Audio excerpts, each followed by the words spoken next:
Before we get to the story, I'd like to say thanks so much for visiting my new channel. I'm going to be uploading cosmic horror related stories every single day. So if that sounds good, please drop a like and don't forget to subscribe. It means a lot, especially when just getting started. I hope you enjoy the story. Debris follows the physics. That's the foundational fact of my work, the thing everything else is built on. You put an object in orbit, and from that point forward, its behavior is governed by forces you can calculate with complete precision. Gravity, atmospheric drag, solar radiation pressure, the gravitational influences of the moon and the sun pulling at the orbit over time. The math is not approximate. Given accurate initial conditions and enough computational resources, you can predict where a piece of orbital debris will be years from now, with an error margin measured in meters. That predictability is the entire basis of collision avoidance. We can protect active satellites from debris because debris does exactly what the physics says it will do, every time, without exception. I've been doing orbital debris analysis for 6 years. Before that, I spent 4 years in graduate school studying celestial mechanics, which is the branch of physics concerned with how things move in space under the influence of gravity. I understand orbital mechanics at a level that is, in the most literal sense, professional. It is my job to know how objects in orbit behave. I know it the way a structural engineer knows how loads move through a building. Not academically, not theoretically, but with the working fluency of someone who applies it every day in a context where being wrong has real consequences. The object that I am going to tell you about violated the foundational fact. It did not do what the physics said it would do. And the more I looked at it, the clearer it became that this was not the first time it had been in a position to violate it, and that the violation had been going on quietly and patiently for a very long time. My firm provides conjunction analysis services to satellite operators. Conjunction analysis means tracking the population of objects in Earth orbit, roughly 27,000 catalogued pieces of debris plus the active spacecraft population, and identifying any cases where two objects are predicted to come close enough to each other to pose a collision risk. When we flag a conjunction, the satellite operator decides whether to execute an avoidance maneuver. That decision has real costs attached to it: maneuver fuel, operational disruption, coordination with ground stations. So the analysis has to be accurate. False positives cost money. Missed conjunctions cost satellites. The work is largely automated. The tracking network ingests radar data from a distributed set of ground stations. The orbital propagation software updates the catalog continuously, and the conjunction screening runs on a schedule cycle. My job involves a significant amount of human review. The automated systems are very good, but they require oversight, and novel situations require judgment that the algorithms aren't designed to apply. I look at the outliers, the objects whose behavior doesn't fit cleanly into the model, the cases where something is producing an error, and you need to figure out whether the error is in the data or in the model or in the object itself. The object first appeared in my queue on a Tuesday morning in early spring, flagged by the network's new detection algorithm as an uncatalogued object in medium Earth orbit. Medium Earth orbit sits between the low Earth orbit region, where most small satellites operate, and the high Earth orbit region, where the geosynchronous communications satellites live.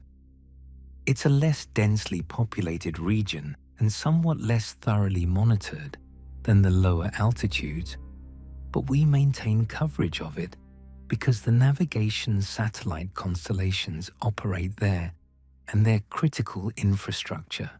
The object's radar cross-section, the measure of how much radar energy it reflects, which gives you a rough sense of size, was consistent with a mid-sized debris fragment, maybe the size of a briefcase, maybe a little larger depending on the material and geometry.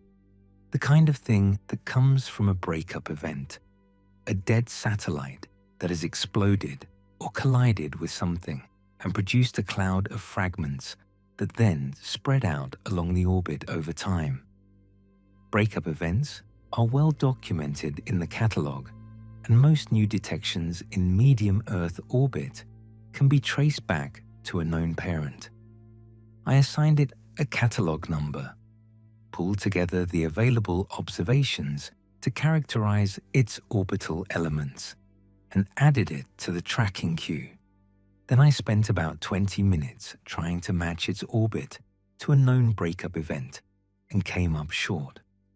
The inclination and altitude didn't correspond cleanly to anything in the catalogue of documented events. That wasn't alarming. Some debris migrates significantly over years, and my match wasn't exhaustive. I noted the discrepancy in the tracking file and moved on to the 12 other things on my desk that morning. 2 weeks later, the object came back to my attention. The position offset was small when I first noticed it, a few hundred meters between where the orbital model predicted the object would be and where the radar was actually finding it. Position errors like that accumulate when your orbital model is imprecise, when you haven't characterized the object's drag coefficient accurately, or when the solar radiation pressure effect isn't well modeled, or when there's an error in your initial orbital determination. The right response is to refine the model using the accumulated observations. I refined the model. The offset continued to grow. I refined the model again. The offset continued. I ran the drag and solar pressure calculations from scratch, manually, checking every parameter. The physics was not the explanation. Whatever was producing the growing gap between predicted and observed position was not a modeling artifact. The object was not where physics said it should be, and the discrepancy was getting larger every day. We have a maneuver detection algorithm that we use for active satellites. When a spacecraft fires its thrusters, for station keeping, for collision avoidance, for orbital adjustment, it produces a sudden change in velocity that shows up as an abrupt shift in the relationship between the object's observed and predicted positions. The algorithm is tuned to catch these events because active satellites maneuver routinely, and we need to account for maneuvers in our conjunction analysis. An unmodeled maneuver on an active satellite can turn a safe conjunction into a dangerous one very quickly. I ran the object through the maneuver detection algorithm, expecting it to come back negative. Debris doesn't maneuver. The algorithm would confirm that. I would have ruled out the obvious alternative, and I would move on to less obvious explanations. The algorithm flagged a maneuver, small, a delta V, a velocity change, consistent with a low-thrust propulsion system, the kind of modest adjustment that a small active spacecraft makes for routine station keeping. Not dramatic, not the kind of burn that dramatically reshapes an orbit, just a small, precise nudge that accounted exactly for the accumulated position offset I had been observing. Something had corrected its own position. Whatever was producing the offset, whatever perturbation had been slowly pushing the object away from its natural orbit, had been compensated for by a maneuver, a deliberate, calculated maneuver that returned the object to a specific trajectory. I checked for an emission signature. Active spacecraft have radio frequency output. They communicate with ground stations. They broadcast telemetry. They emit in the radio spectrum in ways that our sensors can detect even passively. The object had no detectable emission signature. Active spacecraft generate heat from their electronics, heat that shows up in infrared observations at close range. The infrared profile of the object was consistent with an inert piece of metal at its orbital altitude. Nothing powered, nothing electronic, nothing that generates or emits any signal. A cold, silent, apparently inert chunk of metal had fired a thruster. I went through the classified catalog.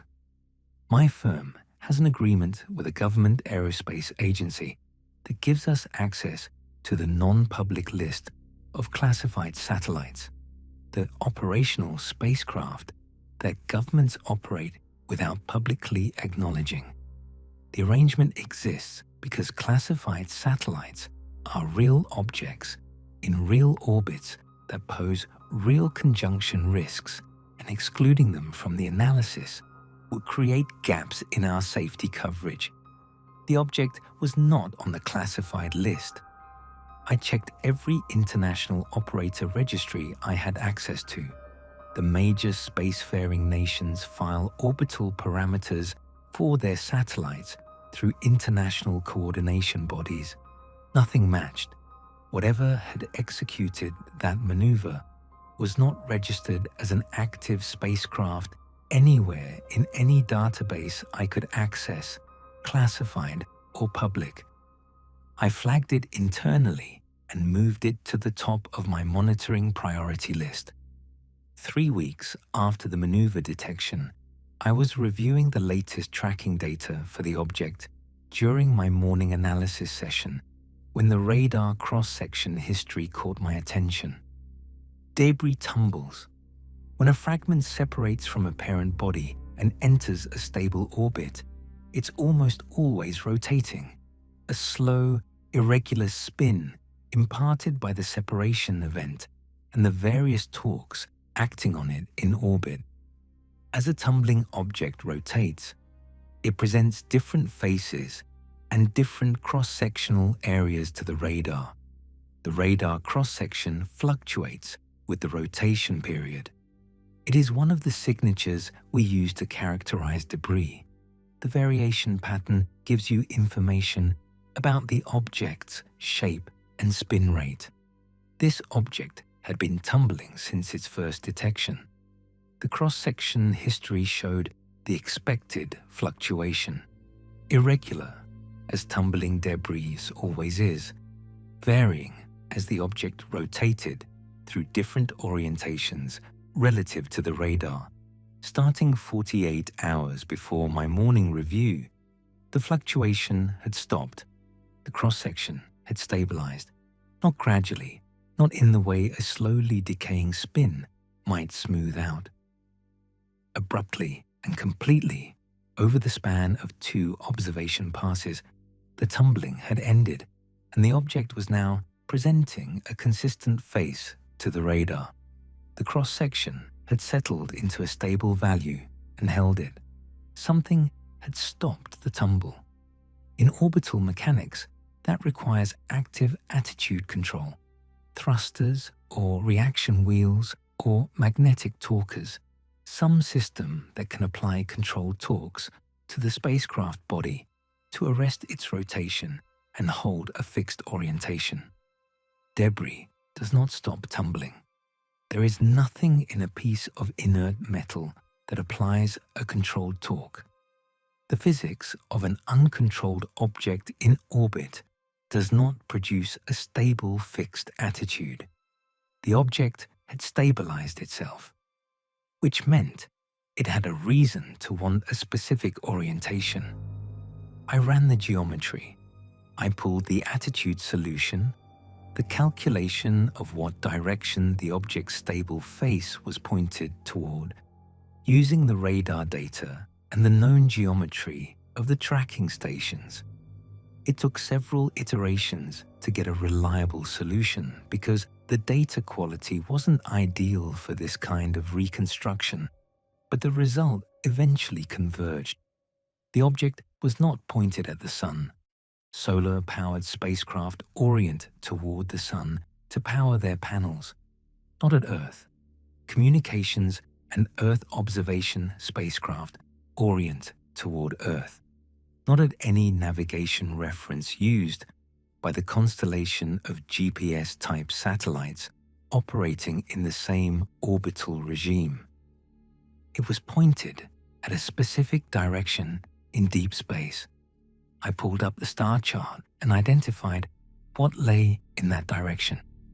No planet at its current position, no prominent navigational star, no astronomical object of obvious significance, just a direction, empty space, as far as any catalog I had access to could tell me, but held with the precision of an active attitude control system, locked onto that direction, steady.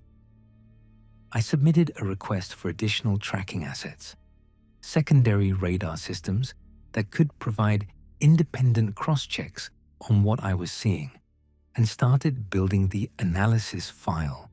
Then I started looking backward. My firm's tracking database goes back to the early 2000s. Through data sharing agreements we maintain with partner organizations in the aerospace community, I can access radar tracking records from earlier periods, back to the mid-1980s for medium Earth orbit, with more limited coverage before that. The early catalog is gappy. Systematic radar surveillance of medium Earth orbit wasn't a priority in the first decades of the space age, when the debris population was smaller and the assets at risk fewer. But the records exist, and I searched them. I was looking for any previous detection of an object with radar cross-section, orbit family, and inclination matching what I had in my current catalog entry. In data from over 20 years ago, I found a match. An object with essentially identical radar properties in a nearly identical orbital configuration, catalogued at the time as a debris fragment from a specific rocket body breakup event and tracked for several months before it passed beyond reliable coverage and dropped out of the catalog. Lost objects are not unusual. Medium Earth orbit has coverage gaps and objects migrate, and tracking is imperfect. The loss of the object had not been flagged as anything unusual at the time. I searched further back. In a university research archive that had digitized historical radar tracking data from a Cold War era surveillance network, I found another detection. 35 years ago, the same radar cross-section, the same orbit family, tracked briefly and characterized as debris. No maneuver detected at the time, but the tracking arc was short, only a few weeks of observations, not long enough to detect the kind of slow position drift that had first drawn my attention to the current detection. The same object had been in orbit for at least 35 years of radar record, possibly longer. The catalog before systematic medium Earth orbit surveillance is full of gaps, and before a certain period, there simply wasn't equipment sensitive enough to reliably detect an object at this altitude and size. It had been up there for a very long time, presenting itself to radar exactly as debris, tumbling the way debris tumbles, following the physics the way debris follows the physics, except for the two things that debris cannot do: the maneuver that corrected its position, and the attitude stabilization that stopped its tumble and pointed it at something in deep space with the precision of a targeting system. I put the historical detections in the file and sat with what the full picture looked like: an object of unknown origin in a medium Earth orbit that didn't trace cleanly to any documented human space activity that had been present in the orbital environment for at minimum 3.5 decades.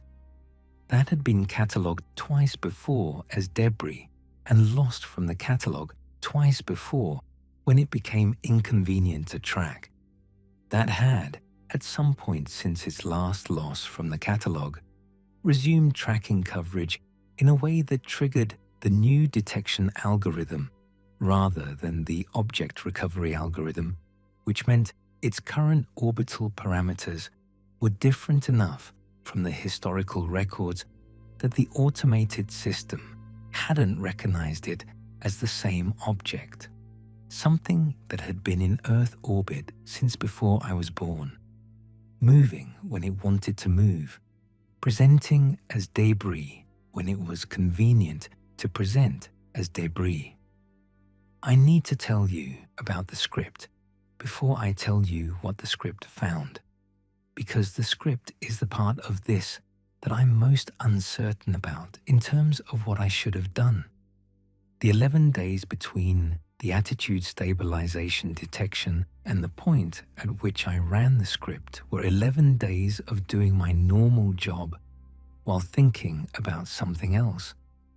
I processed conjunctions, I updated orbital elements, I produced reports, and I thought about the object constantly in the background, the way you think about something that you know is important and don't yet know how to handle. The question that kept assembling itself in that background processing was whether what I had found was singular. One object that behaved as debris but wasn't was strange. Strange things happen in the catalogue. Objects get mischaracterized. Unusual physical properties produce unusual behavior. Edge cases exist in any large data set. A single case, however difficult to explain, sits in a category called anomaly, and anomalies can be studied and eventually understood. But if there was more than one, if the behavior I had identified had a script-detectable signature that I could search the full catalogue for, then the category changed. The word anomaly stops applying when you have 11 examples. At 11 examples, you have a population, and a population has implication that a single anomaly doesn't have. I wrote the script over a weekend. It was not technically difficult. A filtered search of the catalogue's position residual history, flagging any object whose observed minus predicted position offset showed a slow, consistent growth pattern that could not be accounted for by the standard perturbation models. The signature I was looking for, not a sudden maneuver, not a modeling error, but the slow, quiet drift of something that was not quite following the physics over a long enough baseline to be statistically distinguishable from noise. I ran it Monday morning before anyone else was in the office. 11 results. 11 objects in the debris catalogue, distributed across different orbital altitude bands and different inclination families, all showing the same slow, persistent deviation from their predicted trajectories that could not be explained by any force in the perturbation model, all characterized as debris, all with radar cross-sections consistent with inert fragments, all behaving, except for that quiet, patient drift, exactly as their catalogue entries described them. I mapped their positions on the orbital shell around Earth. They were not clustered. Whatever I had been half hoping for, some clear geometric arrangement that would resolve into an obvious explanation, a formation pattern that would indicate a known deployment or a historical breakup event, was not there. They were distributed across the orbital environment in a way that was neither random nor obviously structured. Different altitudes, different inclinations, different local times. I stared at the map for a long time. I exported it, rescaled it, looked at it from different projections, trying to find the pattern or confirm the absence of one. What I found, eventually, looking at it from a ground coverage perspective, projecting the orbital positions down onto the surface below and thinking about what each object could observe from its altitude and inclination, was the thing I had not wanted to find. The 11 objects, taken together, provided coverage of the full surface of the Earth, not evenly, not without gaps, but distributed in a way that no single position was permanently unobservable from at least one of them at any point in the orbital cycle. If each of the 11 objects was oriented the way the first object had oriented, pointed with intention, stable, tracking, then collectively they maintained a view of everything below them, not clustered, distributed with coverage. I pulled the origin records for all 11 objects. This took time.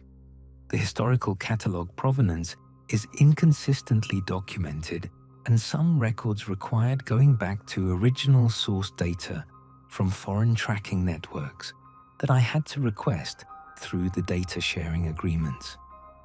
8 of the 11 traced back to documented breakup events or historical launches. The connection wasn't always tight. Some of the assignments were probabilistic, the object's orbit being consistent with a known event without being definitively linked to it. But there was a documented human cause in the record: spent rocket stages, fragmentation events, old commercial satellite failures. 3 of the 11 did not. 3 objects had been in the catalogue for decades with their origin listed as unknown. The unknown origin category exists in the catalogue because early tracking sometimes detected objects without sufficient observations to assign a parent body. Gaps in the surveillance network, limited computational resources for orbit determination, the early years of systematic space surveillance when the catalogue methodology was still being established. Unknown origin is not rare in the historical records. Of the roughly 27,000 objects currently catalogued, a few hundred carry that designation. 3 objects with unknown origin, in orbit around Earth for as long as their catalogue entries go back. The oldest of the 3 has been in the catalogue since the 1980s, placed there by a now defunct ground tracking network that recorded it, characterized it as debris of unknown origin, and moved on. No launch it could be tied to, no breakup event that could have produced it, just present in orbit, unknown, and showing the same slow, quiet drift from their predicted trajectories that my script had flagged in the other 8. I filed a report on the first object, characterized it as an anomalous, active spacecraft of unknown operator and unknown origin, documented the maneuver detection and the attitude stabilization event, recommended classification as an object of interest for ongoing monitoring. The report is in the system. My supervisor acknowledged it and said she would pass it up the chain. I don't know what has happened to it since.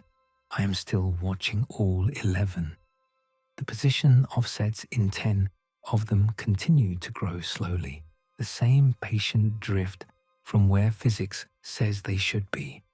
The first object, the one that stopped tumbling and pointed itself at that direction in deep space, has maintained its fixed orientation for 4 months without deviation. It is still looking at whatever it is looking at. I check it every morning. I think about the catalog. I think about the fact that systematic, comprehensive radar surveillance of Earth orbit began in earnest in the 1960s and has been improving in sensitivity and coverage ever since, and that in that entire period, 60+ years of increasingly capable tracking, 3 objects of unknown origin have been sitting in the catalogue unquestioned, waiting for someone to look at them the right way, not hidden, not disguised in any way that the catalogue obscures, listed as unknown origin, which is a category that exists and that no one scrutinizes heavily because there are 27,000 objects to manage, and the unknown origin cases are old and stable and not, by any metric that collision avoidance prioritizes, interesting. They were in the catalogue the whole time. Unknown origin, position, drifting quietly away from where physics said they should be, waiting for someone to write the right search script. I think about the first object's orientation, the direction in deep space it is pointed at, steady and deliberate, the precision of it. I have looked at what is in that direction many times. I have used every catalogue and survey I have access to.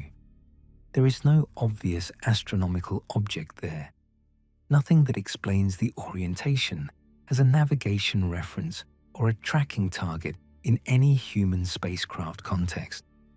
But the object knows where it is pointing.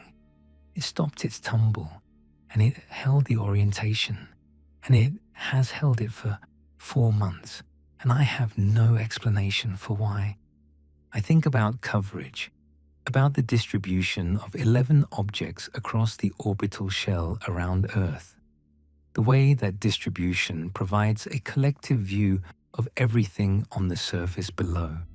I think about how long 3 of them have been there with no human origin.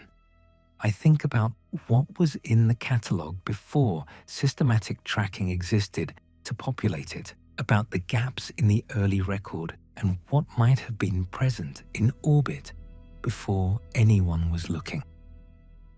The catalogue of human activity in space begins in 1957 with the first satellite launch.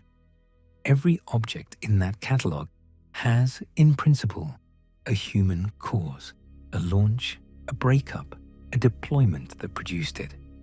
The 3 unknown origin objects predate the gaps that make them truly impossible to assign to a cause. They might have origins that the early tracking network simply failed to document, or they might not. The debris catalogue is built on the assumption that everything in orbit around Earth got there through human activity. 60+ years of launches and collisions and breakups, all of it adding to the population, all of it traceable in principle to something a human being did. The catalogue is a record of our presence in space. I have 3 objects in that catalogue that I cannot trace to anything human, that have been in orbit for as long as the tracking record extends, that are positioned, along with 8 others, in a distribution that covers the surface of the planet below. I know what debris is. I have spent 6 years tracking it. I know how it moves and how it decays and how it fragments and what it cannot do. I know that it cannot maneuver and it cannot stop tumbling and it cannot hold a fixed orientation pointed at a specific direction in deep space with the precision of an active attitude control system. the first object turn. Whatever it was, whatever it has been, sitting in medium Earth orbit through decades of radar coverage, presenting itself as debris, following the physics except when it chose not to. It turned. It stopped its tumble, and it settled, and it pointed itself at something, and has not moved since. I check it every morning. It is still there. It is still pointing. The 11 position offsets are still growing. Slowly. 9 of them still drifting from where they should be at the same patient, unhurried rate that I first noticed 6 months ago. The math on the drift is not complicated. They are not following the physics. Something is making small, continuous corrections to keep them in the positions they are in, the positions that provide the coverage they provide. I don't know what they are watching. I don't know what the first object is looking at in that direction in deep space. I don't know how long they have been in orbit or what they were before systematic surveillance of Earth orbit began and there was no catalogue to be listed in. I don't know if the 3 objects of unknown origin were placed in orbit or if placed is even the right word for whatever process put them there.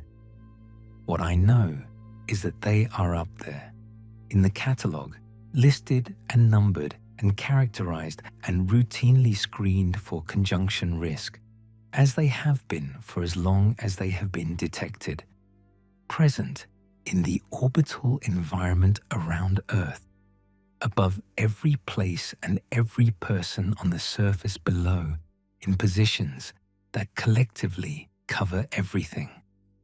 The catalogue assumes a human cause for everything it contains.